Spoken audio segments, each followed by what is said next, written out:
Здравия. Статья 87. 2. В случае агрессии против Российской Федерации или непосредственной угрозы агрессии, президент Российской Федерации вводит на территорию Российской Федерации или в отдельных ее местностях военное положение с незамедлительным сообщением об этом Совету Федерации и Государственной Думе. Они, кстати, могут это решение заблокировать. Контроль над президиком есть. Веровать царька – ошибка. 3. Режим военного положения определяется федеральным конституционным законом. Посвящается недееспособным, пошедшим по пригласительным повесткам мочить родственников. Ведь военного положения не введено и не объявлено войны. Опять телевизор рулит стадом. Не осуждаю, может так и надо.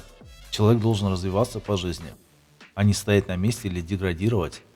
Иначе идет утилизация, то, что называют судьбой.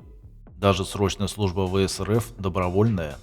Но проще же быть тупым и дать взяточку. А если нет возможности, то как там в песне пелось? Убьют, еще родишь, бесплатно ведь. Статья 88.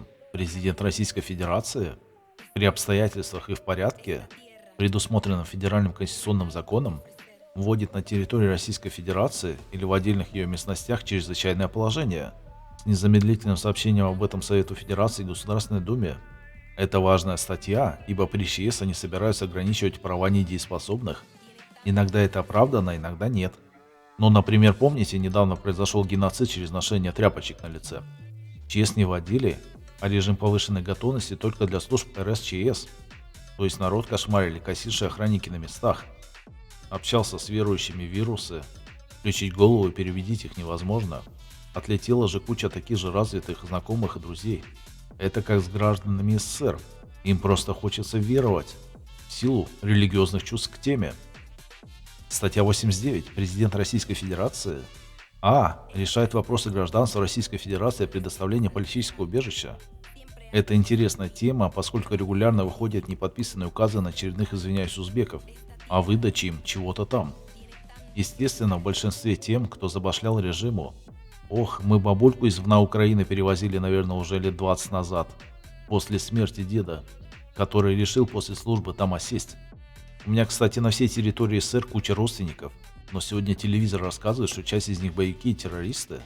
Видимо, завтра расскажут, что Московскую область пора мочить с Арсерия, одно и то же по сути. Но сегодняшние хомяки этого не понимают. Помню, стоял, отмечался в тех очередях ежемесячно или чаще, и видел тех, кто без очереди за бабло пролетал напрямую в кабинет. Толкучка и головняк был немеренный, на несколько лет, и вся очередь была в теме почем и кому. После позапрошлого ролика бабла на тему гражданства РФ никто так и не заслал. Так что долго ждите, пока доберусь. Понимаю, вокруг все нищие и вправо приходят, когда им что-то куда-то засовывают. У меня не так, осознанность доминирует. А опускаться до выпуска супер-пупер полезных курсов по праву не готов. Впрочем, некоторые темы рассказывать в массы точно не буду. Например, про несуществующие налоги. Статья 90. 1. Президент Российской Федерации издает указы и распоряжения. 2. Указы и распоряжения президента Российской Федерации обязательны для исполнения на всей территории Российской Федерации. 3. Указы и распоряжения президента Российской Федерации не должны противоречить Конституции Российской Федерации и федеральным законам. Помните, ранее была статья, что граждане и чиновники обязаны исполнять исключительно законы и Конституцию. Федеральные и прочие законы сюда уже не попадают, но исключая прямую привязку в проекте Конституции на федеральный закон. Впрочем, они никогда не пишут, какой именно.